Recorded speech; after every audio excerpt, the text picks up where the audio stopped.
بسم اللہ الرحمن الرحیم۔ السلام علیکم دوستوں، میں ہوں ادریس خان۔ آپ میرا یوٹیوب فیس بک پیج دیکھ رہے ہیں۔ شہزاد اکبر کے بھائی مراد اکبر کی بازیابی کیس کی سماعت ہوئی جسٹس محسن اختر کیانی کی عدالت میں۔ آج جیسے ہی سماعت کا آغاز ہوا تو جسٹس محسن اختر کیانی صاحب نے میڈیا کے اوپر پابندی لگا دی ہے کہ وہ کوئی بھی کوریج نہیں کرے گی جب تک آرڈر نہیں آ جاتا، جب تک تحریری حکم نامہ جاری نہیں ہوتا۔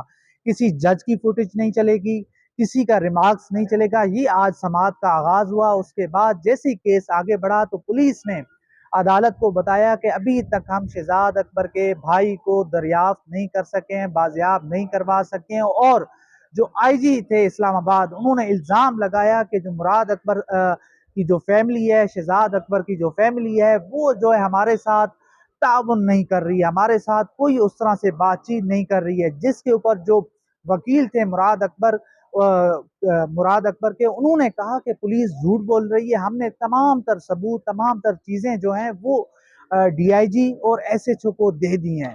تو یہاں سے سماعت کا آغاز ہوا، اور اس کے بعد جسٹس محسن اختر کیانی صاحب نے پوچھا کہ وزارت داخلہ سے کون پیش ہوا ہے، اور اس کے ساتھ ساتھ ڈی جی رینجرز کو آج بلایا تھا، مگر آج ڈی جی رینجرز کی جگہ پہ عدالت میں ایک کرنل وہ پیش ہوئے، جس کے بعد عدالت نے کہا کہ اس پورے معاملے سے رینجرز کا کوئی تعلق نہیں ہے، وہ چلے جائیں۔ اور اس کے بعد آئی جی اور انٹیریئر جو سیکرٹری تھے وہ عدالت میں موجود رہے۔ انہوں نے عدالت کو بتایا کہ ہم کوشش کر رہے ہیں۔ اور آج جو سب سے بڑی بات ہوئی، جو آئی جی اسلام آباد نے عدالت کے اندر بیان دیا، انہوں نے کہا کہ پولیس کی جو وردی ہے، دہشت گرد بھی استعمال کر رہے ہیں، چور لٹیرے بھی استعمال کر رہے ہیں۔ انہوں نے کہا کہ ہمارے پاس کوئی میکینزم نہیں ہے، ہمارے پاس کوئی اس طرح کی چیز نہیں ہے کہ ہم اس کو روک سکیں۔ یہ ایک بہت سنگین نوعیت کا بیان تھا جو انہوں نے کمرہ عدالت میں دیا کہ کل اگر پولیس کسی کو اٹھاتی ہے اور پولیس سے اگر کوئی پوچھ لیتا ہے، جس طرح سے آپ نے دیکھا کہ محسن بیگ صاحب نے جو کچھ کیا، جب ان کی گرفتاری ہوئی تو انہوں نے فائرنگ کر دی تھی، انہوں نے پولیس اور ایف آئی اے کے اوپر فائرنگ کر دی تھی۔ ایک واقعہ ہمارے سامنے ہے، اگر پولیس کا سربراہ اس طرح کی بیان کرے گا کہ جی پولیس کی جو وردی ہے وہ تو دہشت گرد بھی استعمال کر رہے ہیں، وہ چور لٹیرے بھی استعمال کر رہے ہیں، تو یہ معاملہ خانہ جنگی کی طرف جا رہا ہے۔ کل کو اگر کسی کو بھی پکڑا جائے گا اور پولیس کے پاس اگر کوئی ثبوت نہیں ہوں گے، پولیس کے پاس اگر وارنٹ نہیں ہوگا، تو پھر معاملات کدھر جائیں گے اور چیزیں کدھر جائیں گی۔ تو یہ تو یہاں تک کی صورتحال ہے۔ اور وکیل نے جو مراد اکبر صاحب کے جو وکیل تھے، انہوں نے جو معاون خصوصی ہیں انٹیریئر وزیر اعظم صاحب کے، عطا تارڑ صاحب، ان کا جو بیان ہے، ان کی جو پریس کانفرنس ہے، وہ عدالت کے سامنے رکھی۔ عدالت نے جب وہ پریس کانفرنس پڑھی، اس کو دیکھا تو حیران ہو گئی۔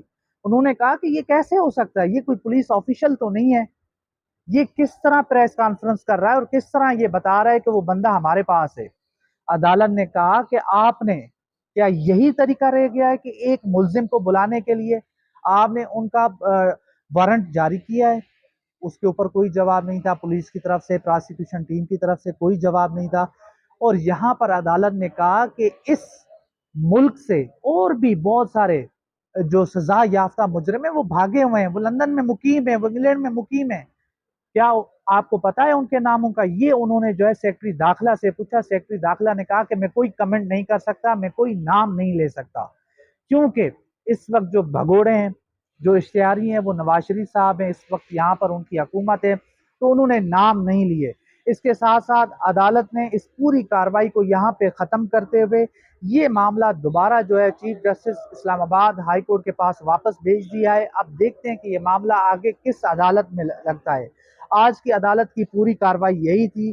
پچھلی عدالت پہ اتنے بڑے ریمارکس دیے گئے، بڑا ایک طوفان آیا، مگر آج کی سماعت سے ہمیں یہی لگ رہا تھا کہ جج صاحب اس طرح سے چیزوں کو لے کر نہیں چلے، شاید پچھلی پہلی سماعت میں ان سے چیزیں زیادہ ہو گئی تھی، اسی وجہ سے میڈیا کے اوپر بھی پابندی لگائی گئی۔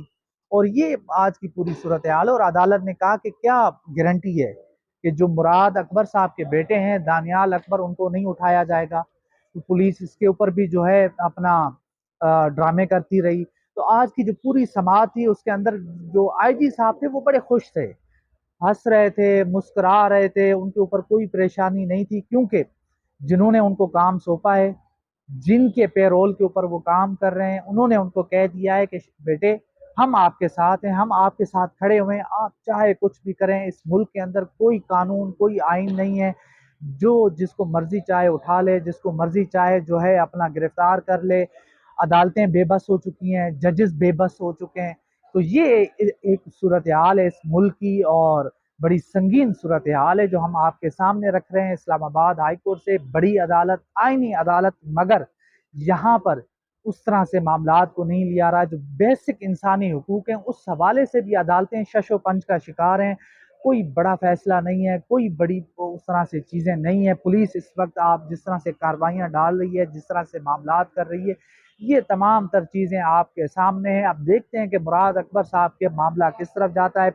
عدالت نے پولیس کو کہہ دیا ہے کہ وہ جو معاون خصوصی ہیں عطا تارڑ، ان سے بات چیت کریں، ان سے انویسٹیگیشن کریں۔ انہوں نے کہا کہ انہوں نے کس اس میں جو ہے یہ پریس کانفرنس کی ہے اور ان کو کہاں سے پتا چلا کہ وہ ان کے پاس ہیں، مراد اکبر صاحب، شہزاد اکبر صاحب کے بھائی۔ تو یہ آج پوری سماعت کا احوال ہے جو میں نے آپ کے سامنے رکھا ہے۔ تو انشاءاللہ ملتے ہیں اگلی ویڈیو میں، تب تک کے لیے اللہ حافظ۔